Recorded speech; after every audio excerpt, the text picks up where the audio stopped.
अस्सलाम वालेकुम टिक टाक वाले भरावो क्या हाल चाल है। उम्मीद है सारे भरा ठीक हो सन। माशाल्लाह जनाब अपने भरावां वास्ते जुमा ऑफर लैके आया। टोटल जनाब 13 पीस, 2 बच्चे, एक ए बच्चा ए बच्चा सही है, ते एक ए बच्चा सही है। बाकी जनाब बड़े कबूतर माशाल्लाह, कोई जनाब कट्टे न एक पट्टे है सही है। ए कबूतर टोटल 13 पीस है। ए जनाब बहुत अच्छी चपरा जनाब कबूतर, ठीक है। ए जीरी मादी है ठीक है।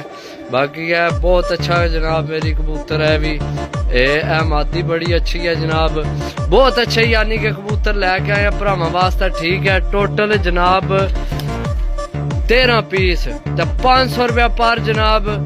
13 पीस 500 रुपया रेट, फाइनल रेट है जनाब। जेड़े भरा लैना होवे 0325 52 40 630 0325 52